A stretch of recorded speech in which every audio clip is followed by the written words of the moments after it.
Sometimes we can get so caught up in thinking about and focusing on those things that we can't do. Well, I want to do this. I want to have this. I want to go here. I want to be that. That I think many times that we fail to see all that we are and all that we can do. I was really struggling. My wife and I are in the midst of trying to start up a nonprofit, trying to help people. We'll get to that someday, maybe. And I'm so frustrated sometimes because I want progress to be so much faster than it is. I want to retire from working in the field that I'm working in, and I want to devote my life to this goal, this cause, this thing that I really feel being called to do. And if I focus too long on that, I think many times I get so discouraged because I lose sight of all the wonderful things that I can do, all the wonderful things that I can be, all the wonderful things that I have. I can be a good husband. I have a wonderful family. I can be a good daddy, even though my kid's probably too old to call me daddy now. I can pastor the church that I pastor. I can help people. I can be a friend. I can be a good neighbor to the wonderful people that surround us in our neighborhood. I can be a helper. I can be an encourager. I can do these videos to try and help people. I can reach people through our different social media platforms. So often we think that we're limited because we can't do that one huge thing that we think that we ought to be doing.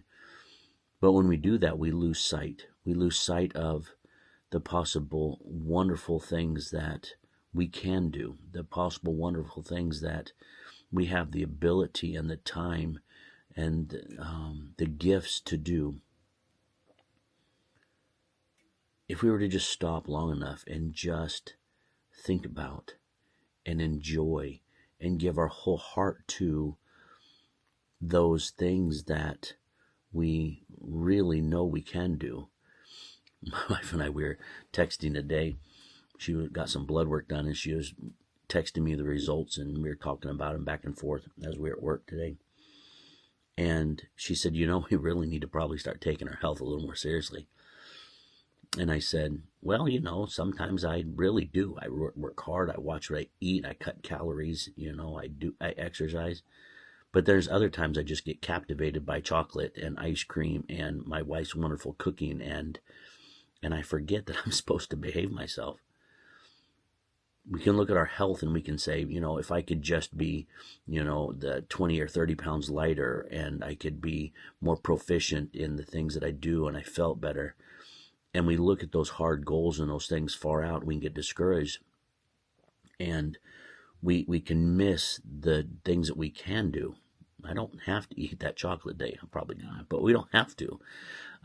For years, my wife and I have struggled financially, just, being in the pastoral ministry of small churches and just trying to raise a large family, and it's been difficult. And it was only 8 years ago, that we bought our first real home, and we had debt and we struggled, and it's just now, after we'll celebrate 30 years of marriage this fall. It's only after almost 30 years of marriage that the only debt we have is our home. If I were to look back years ago and looked at our financial burden and our struggles and compared to our income, it'd be very discouraging. And yet my wife very wisely has handled our finances for these 30 years and has been able to raise our children, and we've always had food on the table. We've always had a reliable car to drive. We've always had a safe, decent place to live. Even if it wasn't fancy, it was safe, and it was a good place to live. And far too often, if we get so focused on those things we can't, boy, it wouldn't be neat to have a big house. Wouldn't it be nice to be financially stable, that if we needed heating oil or a big bill comes in, that we would just be able to write a check. And it took a long time. But just little steps, the things that we could do. We can pay an extra $5 or $10 on that medical bill. We could work a little harder and put in an hour or two of overtime. We can pray about maybe an increase in pay or a better job. And little by little, we worked on the things that we could do. We worked on the things that we could be. We worked on the things that we could see.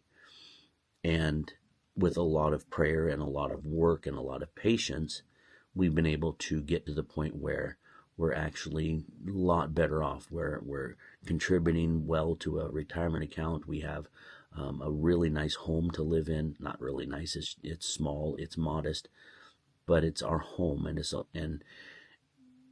But before, had we just got so hyper focused on that which we didn't have, that which we couldn't be, that which we couldn't do, we would have been discouraged and given up, and we wouldn't be where we are today.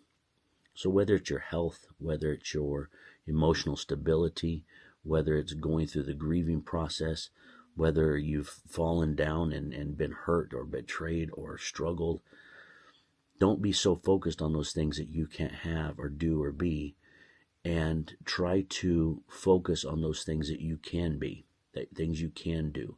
Can you be a good dad? Can you be a good mom? Can you love your spouse? Can you honor your parents? Can you work hard at your job?